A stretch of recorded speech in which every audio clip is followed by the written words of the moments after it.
एकदम से अच्छा मूड में आइएगा। 1 2 3 4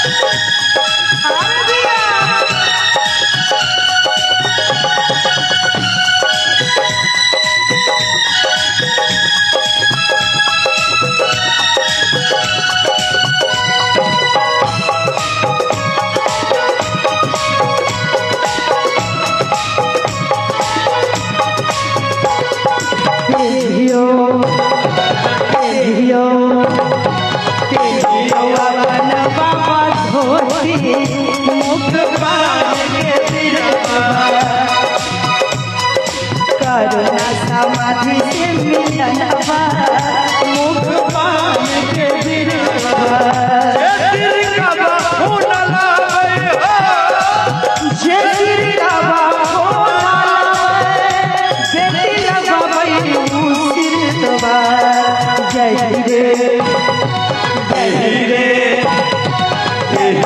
सुंदर दिया कारण बाबा अपन सिरवा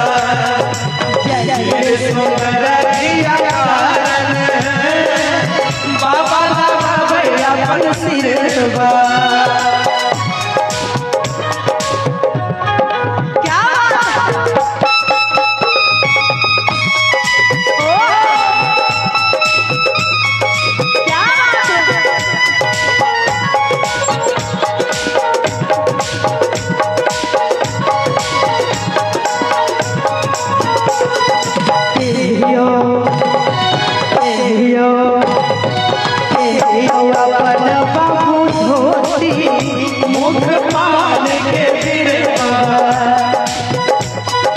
करुणा समाधि से मिलनवा मुख पान के बिरवा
आइए।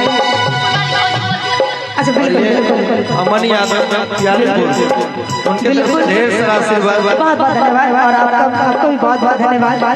ये है हमारे क्या बोले सोनी समस्तीपुर वाली भौजी, इनका आईडी है। जितने भी हमारे दर्शक हैं आप लोग जाइए फेसबुक पे सर्च कीजिए, ढेर सारा इनको प्यार और आशीर्वाद दीजिए। दुनिया में ऐसे ऐसे लोग हैं एकाएक से आगे कहते हैं मेरा प्रमोशन करिए, नहीं तो यहाँ से जाने नहीं देंगे। अब प्रमोशन करना बनता है यार, नहीं तो बांध के रख लेंगे इनके एरिया में है। बिल्कुल बिल्कुल तो अब बुरा नहीं मानिएगा, हम भी अभी ऐसा कर रहे हैं। आपसे हम ऑलरेडी बहुत प्यार करते हैं और कहेंगे एक मिनट भैया, ओम प्रकाश भैया से कितने लोग प्यार करते हैं? कितने लोग?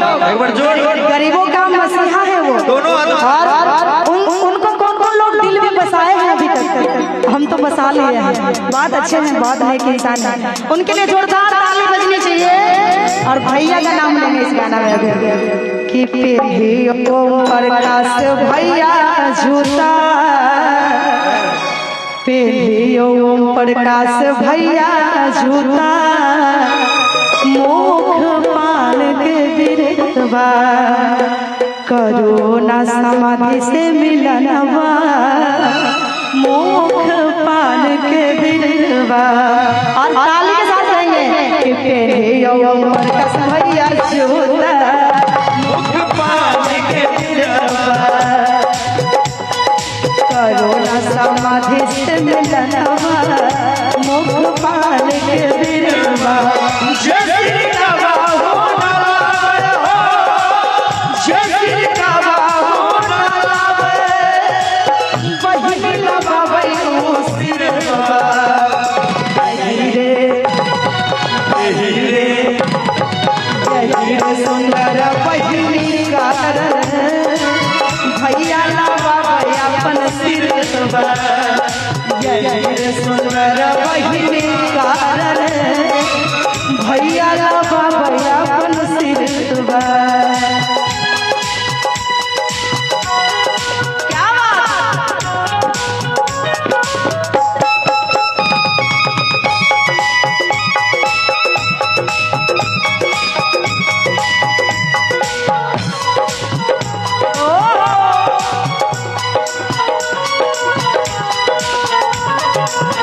अंतिम में कहती है लड़की कौन भाव में बांधो मामा बांधो मामा बांधो मामा अपन पगड़िया मुख पान के बिरवा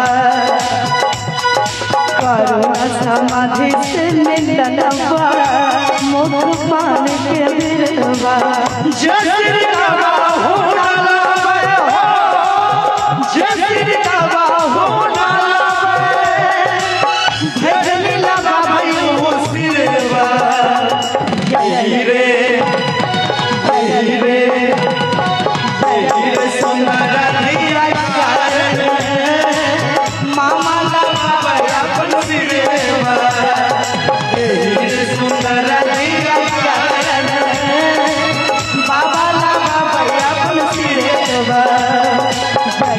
सुंदर धिया कारण बाबा लगावे अपन सिरवा।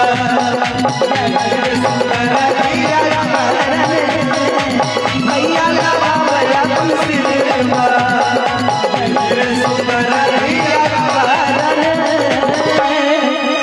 बाबू लगावे अपन सिरवा।